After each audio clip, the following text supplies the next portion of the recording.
Spiritual teachers as a concept tend not to be quite so controversial. If you want to learn math, you go to a math teacher. You want to learn science, you go to a science teacher. You want to learn piano, you go to a piano teacher. You want to embark on a spiritual path, you go to a spiritual teacher. It makes perfect sense. The dilemma that people face is when we actually start talking about gurus, because the concept holds such a wide and vast amount of meaning and connotation, and some positive, some not positive, and it's so loaded that I want to take that on rather than go the easy way of spiritual teacher. Because actually the truth is a guru is more than a spiritual teacher. And the example that I always give on this is a teacher can teach you something. A guru actually gives you the experience. And so if you were learning oceanography from an oceanography teacher, you would learn everything there was to know about life under the ocean. But your clothes would still be dry. And if you were learning oceanography from a guru, you'd still learn about the ocean, but you'd be gasping for breath and your clothes would be soaked. And so teachers can teach us about peace and about our own divine nature and about the soul and about love. But what a guru does is actually gives us the experience of that. The word guru literally means, the Sanskrit definition literally means the one who removes the darkness and brings light. And this is why it's so important, because as I was just saying, God is there. The divinity is there. Peace is there. It's not something you've got to find in some corner of the world or something you've got to manufacture in a science laboratory. It's there. It is our nature. It is the core of who we are. It's the truest, deepest aspect of who we are. So why is that which we are seeking the most? Why do we feel so far from it? Because we live in darkness. Not darkness of badness, which is an important distinction, as we have so many people from the West as well as Indians sitting here. In the West, when we think about darkness, and I know just very personally when in my life I had thought about my darkness, it was always a darkness that was very core to who I am. Like capital I, capital am. The darkness was who I am. It was me. And yeah, maybe by chance there was some divine being who could wave a magic wand and turn me, dark being, into light being. But that's not actually what the Indian spiritual philosophy means when they talk about darkness. The core of who we are is actually light, is actually pure, contrary to what so many of us have been raised, not consciously, not maliciously, but we've just sort of absorbed by cultural osmosis, you could say. I mean, there's nobody saying to you, you are dark. I mean, maybe, but not that many, thankfully. But we do all tend to really absorb it. So the light that so many of us look for is the light that's going to make me okay. That's going to make me not so dark inside. Whereas actually, if we go deep enough, what we find is the light is there. The darkness is the darkness that has covered the light. So the light is at the core. The darkness is that on top of it, which is that which says, I'm this body. All the wrong things it's done, all the time it's wasted, all the opportunities it's lost, all the things it's failed at. I am the things that have happened to this body.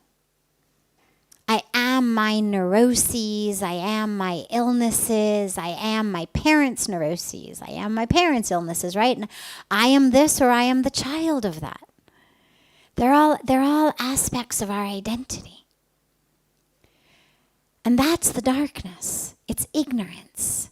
It's what blocks us from knowing who we are and living as the truth of who we are. And so what the Guru does, it's not the magic wand of I take you who art dark and make you light.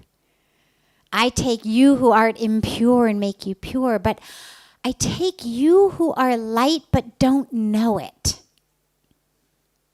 and remove the darkness of ignorance from you so that you can see your own light.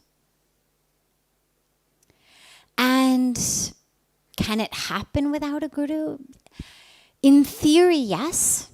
There's nothing that says you must have a guru.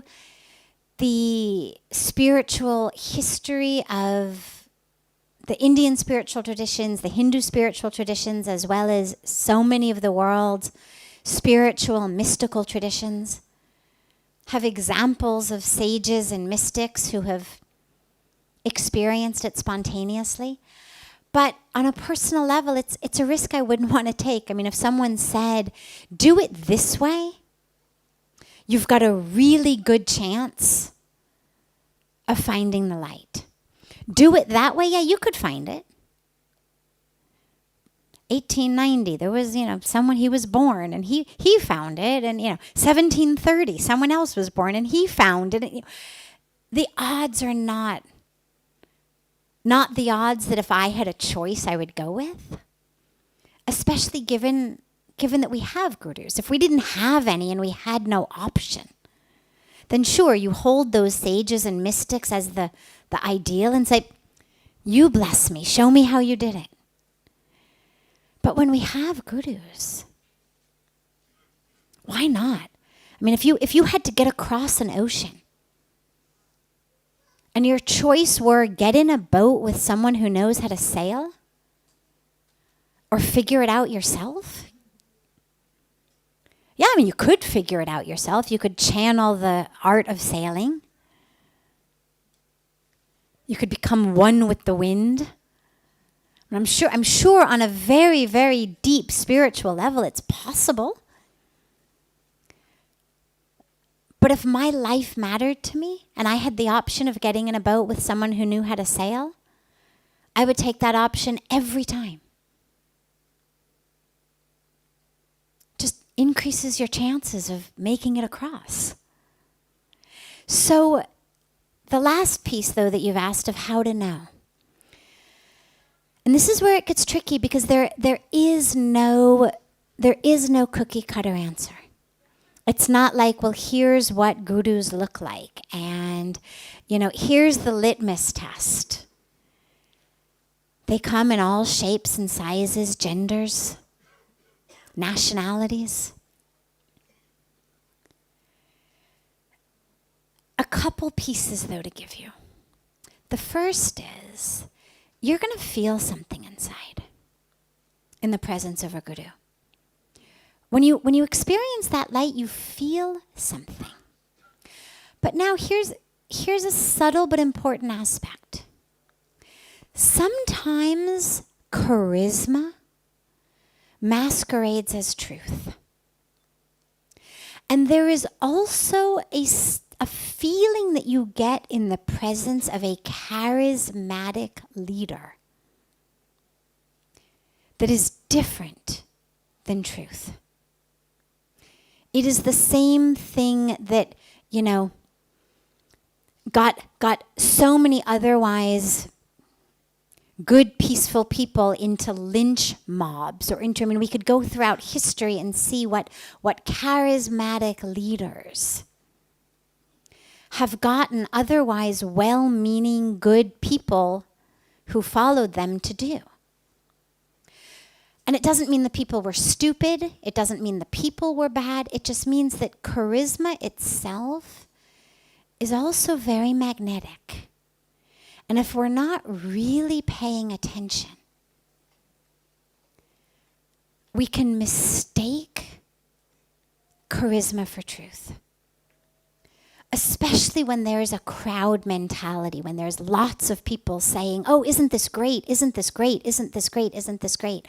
And you get swept up in the charisma of the moment. And this is where it's really important to check in and make sure that even when you're sitting in your room alone, minus the crowd, minus the presence of the leader, what you experience is the presence of the light, not a longing for the crowd. It's not, oh God, it was so great 2 hours ago when we were all together. But wow, my light's been turned on. And even though I'm now crowdless, charismaless,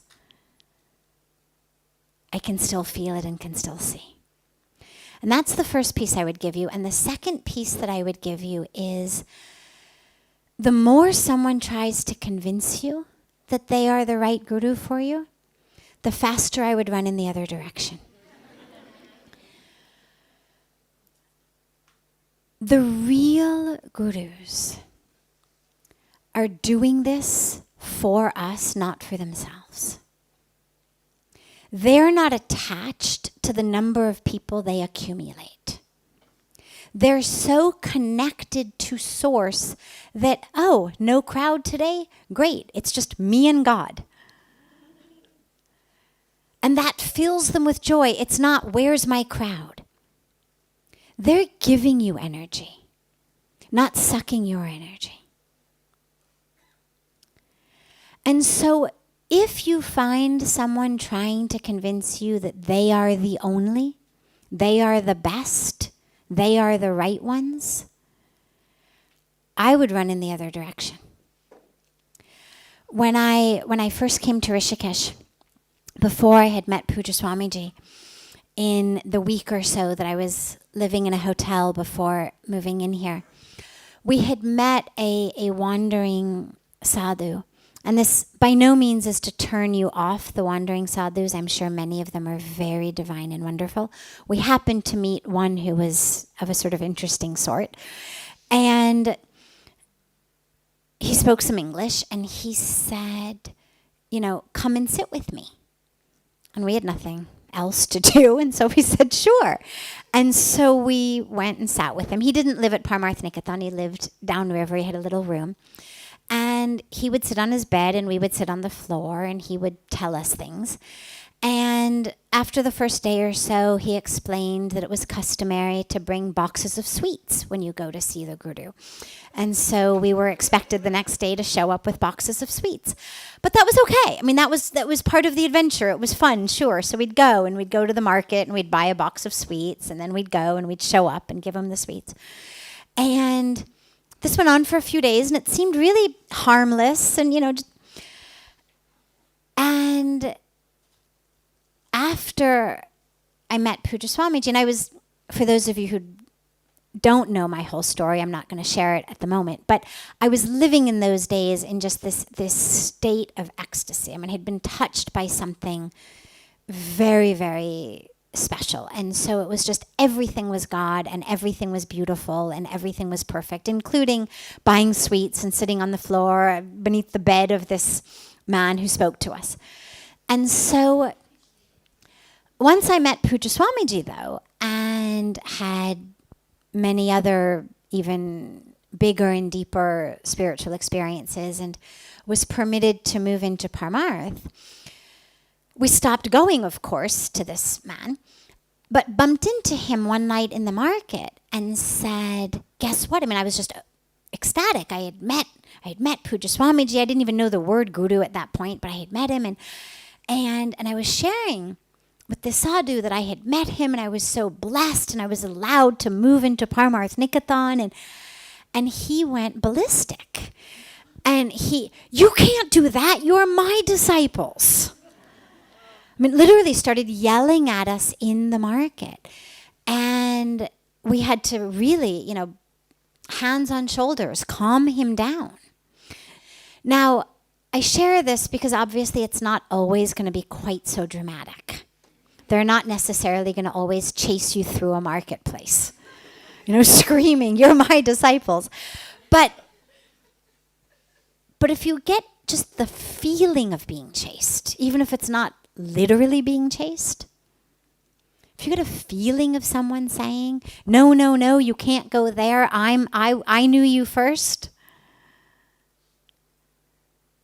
this is really when you walk in the other direction.